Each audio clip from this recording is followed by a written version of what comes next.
अस्सलाम वालेकुम। अगर आपके इर्द गिर्द के माहौल में कोई ऐसा मरीज़ है जिसको दौरे होते हैं और जो कि मिर्गी की दवा से अच्छे नहीं हो रहे, तो ये वीडियो आपके लिए है, इसको ज़रूर एंड तक देखिएगा। मेरा नाम डॉक्टर तलहा वकार है, मैं न्यूरोलॉजिस्ट हूँ और रावलपिंडी पाकिस्तान में प्रैक्टिस करता हूँ।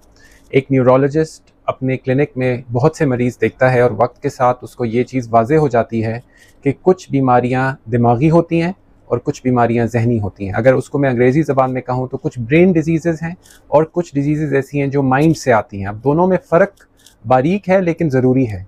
दिमागी बीमारियाँ ऐसे कि जैसे फालिज, जैसे कि ब्रेन ट्यूमर, जैसे कि दिमाग पे फोड़ा, जैसे कि दिमाग सिकुड़ने का अमल, जैसे डिमेंशिया वगैरह, ये दिमागी बीमारियाँ हैं।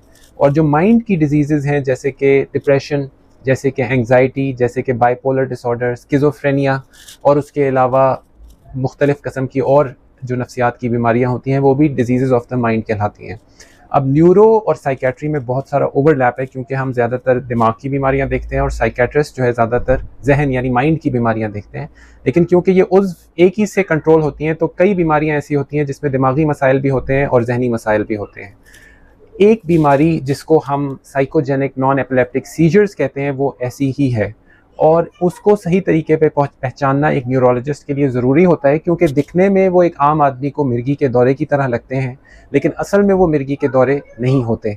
बहुत से ऐसे मरीज़ जो शदीद तरीन एंग्जाइटी का शिकार होते हैं, शदीद आसाबी तनाव का शिकार होते हैं, वो अपनी तकलीफ़ हकीकत से निकलने के लिए एक चीज़ का इस्तेमाल उनका जहन करता है। ख़ुद से वो नहीं करते हैं बल्कि उनका जहन इस तरीके को इस्तेमाल करता है जिसे वो कहते हैं हम लोग डिसोसिएटिव स्पेल्स, यानी वो अपनी तकलीफ़ हकीकत से कट ऑफ होने के लिए अपने आप को किसी और हालत में तब्दील कर लेते हैं, या बेहोशी इख्तियार कर लेता है दिमाग उनका, या उनका कोई और पर्सनैलिटी इख्तियार कर लेता है दिमाग, या जैसे कोई जिन्नात वगैरह उनके ऊपर आ जाते हैं, ऐसा डिसोसिएटिव स्पेल हो सकता है।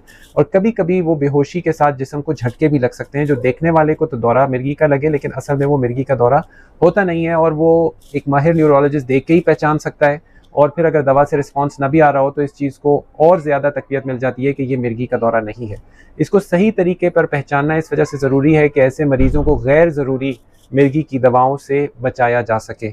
लेकिन ये बात भी मैं बताता चलूँ कि जिस तरह मिर्गी एक बीमारी है उसी तरह ये साइकोजेनिक नॉन एपिलेप्टिक स्पेल्स, जिनको साइकोजेनिक सीजर्स भी कहते हैं, ये भी एक बीमारी है। इसको किसी तौर से भी दूसरी जो मिर्गी है उससे कम बीमारी नहीं समझना चाहिए और इसको भी उसी तरह इलाज की ज़रूरत है जिस तरह मिर्गी के मर्ज़ को, और सही इलाज ऐसे मरीज़ों की बेहतरी का ज़ामिन बन जाता है।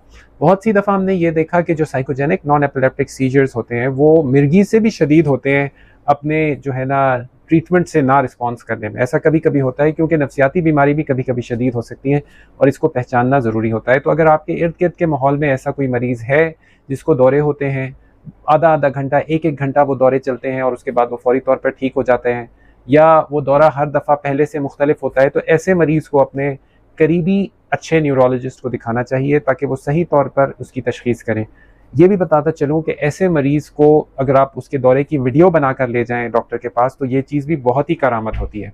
अब मिर्गी और साइकोजेनिक सीजर्स के अलावा और भी बहुत से दौरे हो सकते हैं ऐसे, तो उसमें फिर तो एक काबिल डॉक्टर साहब ही देख के जो है ना वो आपको डायग्नोसिस करके बता सकते हैं।